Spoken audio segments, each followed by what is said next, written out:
안녕하세요. 용인시 마을공동체 지원센터에서 공동체 관련 책을 안내하고 소개해드리는 듣고 볼 책의 아리입니다.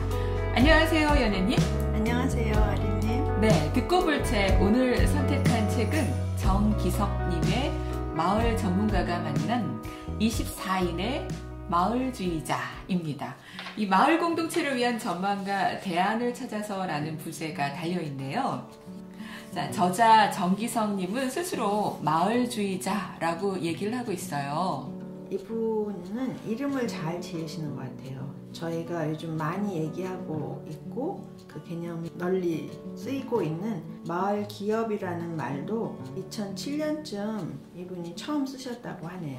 여기서 마을주의자란 국가와 정부, 자본주의와 정치 경제학의 구조학에 휘둘리지 않는 단단한 사람이다. 마을 속으로 뛰어들어가 마을 사람들과 더불어 부대끼며 생활한다.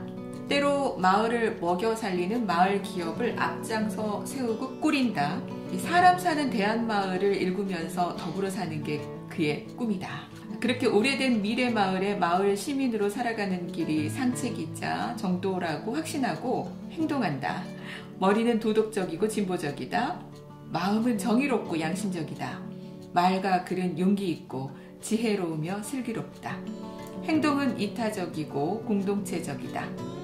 이 세상을 좀 더 사람이 살만한 곳으로 바꾸려는 사회 혁신적인 참 사람이다.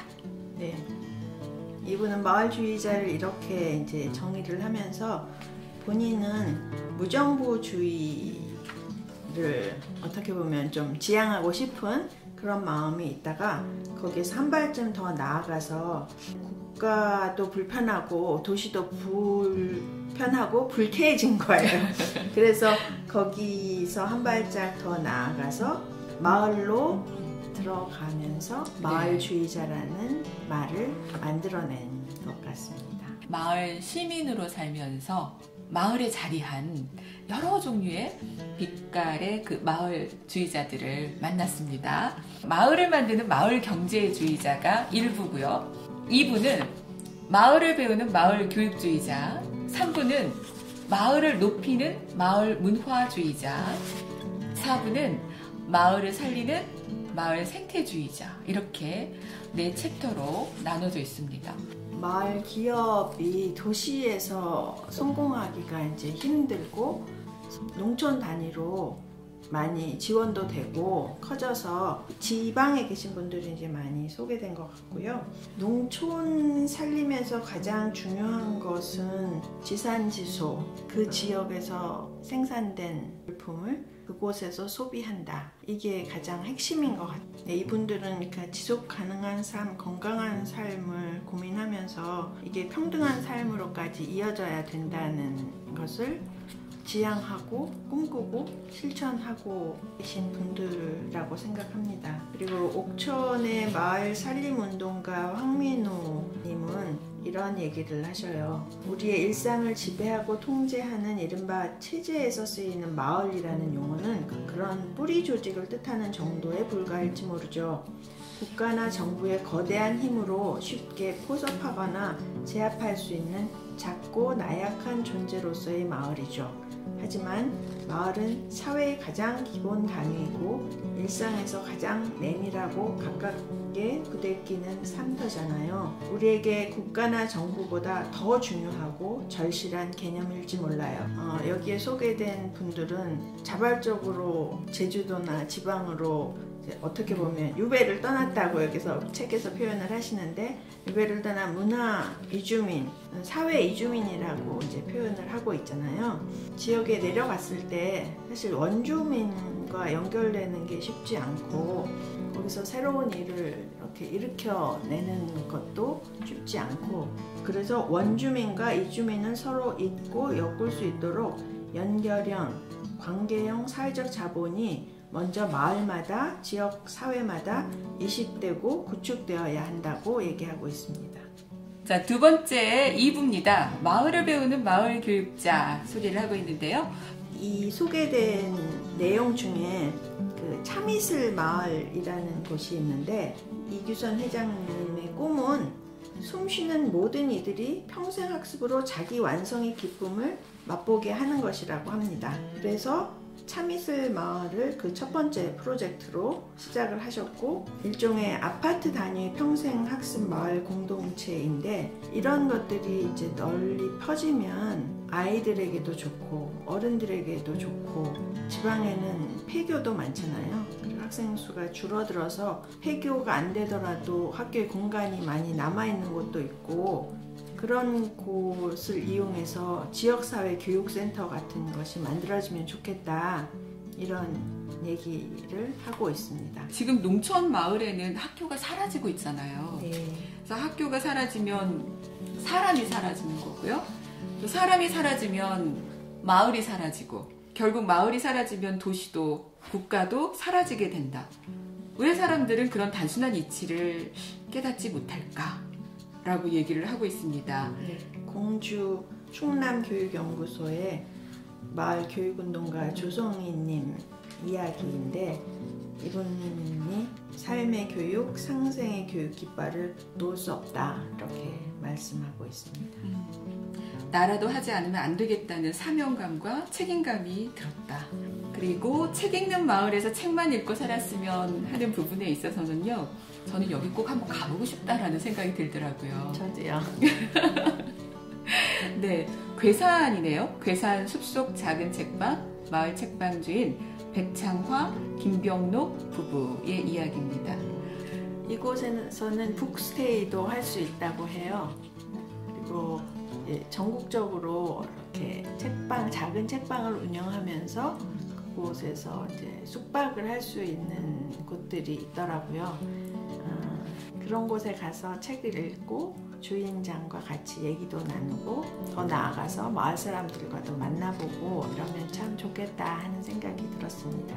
결국은 사람이 제일 중요하고, 교육은 결국 사람을 키우는 일이잖아요. 책은 그 수단이 될 수 있는 거고, 책 한가운데 그 정윤종 시인의 방문객이라는 시가 소개되고 있는데, 아시는 분들도 있겠지만 또 다시 읽어봐도 좋을 것 같아서 소개해 드릴게요. 방문객, 정현종. 사람이 온다는 건 실은 어마어마한 일이다. 그는 그의 과거와 현재와 그리고 그의 미래와 함께 오기 때문이다. 한 사람의 일생이 오기 때문이다. 부서지기 쉬운, 그래서 부서지기도 했을 마음이 오는 것이다. 그 갈피를 아마 바람은 더듬어 볼 수 있을 마음. 내 마음이 그런 바람을 흉내낸다면 필경 환대가 될 것이다.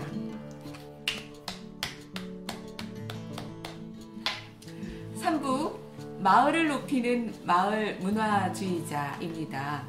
마을 문화주의자, 어떤 분들일까요? 삶과 일과 놀이가 하나가 되는 그런 마을이 되면 문화마을이라고 할 수 있지 않을까? 그래서 사람은 밥만으로 살 수 없는데, 사람이 살기 좋은 마을이라는 건 문화적인 마을의 다름 아니다, 이런 얘기도 책에서 하고 있고요. 그래서 마을 공동체라는 생활 공간이 다채롭고 풍성한 문화의 에너지로 채워지면 좋겠다, 이런 꿈을 꾸면서 이제 마을 문화주의자들이 활동하고 있는 거죠. 그런데 이런 건 이제 누가 시켜서 하는 일이 아니라 자발적으로 해야 되는 일이고, 이런 문화가 스스로 일어날 수 있도록 뒷받침이 되어야 하는데, 그 뒷받침을 사실은 그 행정에서 해줘야 될 것 같다는 그런 생각이 들고요. 근데 작게 이런 일들이 사실은 지금 현재도 많이 일어나고는 있는데, 그 힘이 느껴지지 않는 것은 어떤 그 부서진 조각처럼 이것들이 산재해 있기 때문이라고 생각을 하거든요.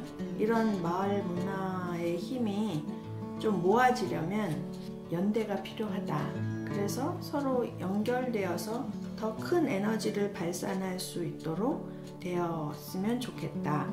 그런 바람을 저자도 하고 있고, 네, 저도 같은 바람입니다.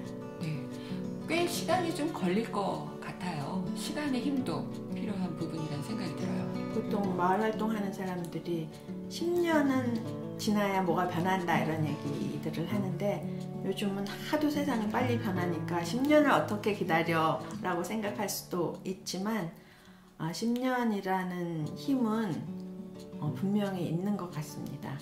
기다리는 것이 아니라 그냥 한 발 한 발 가는 것이 그냥 10년이 이어지면 눈을 크게 뜨고 이렇게 변했구나를 실감할 수 있지 않을까 그런 생각을 합니다. 자, 마지막 파트로 넘어가 보도록 하겠습니다. 4부 마을을 살리는 마을 생태주의자. 이 책에서 생태적이라는 것을 이렇게 설명하고 있습니다. 모름지기 생태적이라 함은 우선 인간적이라는 뜻이다. 돈보다 사람이 먼저라야 한다. 사람을 먼저 생각하는 사업은 돈을 벌기 힘들다. 이게 이제 자본주의 시장의 현실인데요. 그럼에도 불구하고 마을을 하나의 소우주화된 사회로 바라보는 게 생태적인 시각이고 개발의 대상이 아니라 그저 사람이 건강하게 오래 생존할 수 있는 지속 가능한 터전으로 봐야 하고 마을 주민들의 생산 방식이나 생활 양식, 심지어 사고 방식까지도 생태적이라야 한다. 자본으로부터 자유로운 곳이 생태 마을이다. 이렇게 얘기하고 있습니다. 근데 환경을 지킨다는 것이 사실 굉장히 힘들어서 요즘 제로 웨이스트 운동도 많이 하고 하지만 하면서도 회의를 느끼고 내가 이거 물 조금 아낀다고 뭐가 달라질까? 내가 이 분리수거 이렇게 한다고 해서 뭐가 달라질까? 이런 회의를 하게 되는데 이 책에서는 그래도 해야 한다. 그래도 도움이 된다. 이 대답은 묵직하게 들려오면서도 한결같다. 인문학적인 공부도 많이 해야 되고 또 도시에서 살다 보면 더 이제 소비를 많이 하는 생활 패턴이기 때문에 생태적인 삶을 어떻게 실현할 수 있을까 고민이 되기도 하는데 도시에서도 실천 방법들은 많이 있죠. 우리나라에서는 이제 주거 문제가 굉장히 부동산 가격이 상승되면서 굉장히 큰 사회 문제가 되고 있는데 코하우징 같은 대안을 조금 더 적극적으로 생각해야 하지 않나? 그런 마음입니다. 코하우징은 여러 사람이나 여러 세대가 함께 살 수 있는 그러면서 공유 공간을 함께 나누고 공간뿐만 아니라 함께 나눌 수 있는 것들이 이제 굉장히 많아질 수 있는 거죠. 같이 공동체를 이루어서 살면서 자생, 공생, 상생의 삶을 살 수 있는 것, 이런 삶의 패턴, 생활 패턴을 만들 수 있는 것이 코하우징의 매력이라고 하는데 이게 개인이 할 수 있는 일이 아니기 때문에 정부 차원에서 이 지원이 좀 필요하다. 지역의 현장에서 이렇게 24인의 마을주의자들처럼 공동체 운동을 하시는 분들이 있고 이분들이 협동조합을 만들거나 사회적 기업을 만들거나 마을 기업을 만들어서 다양한 활동들을 하고 계신데요.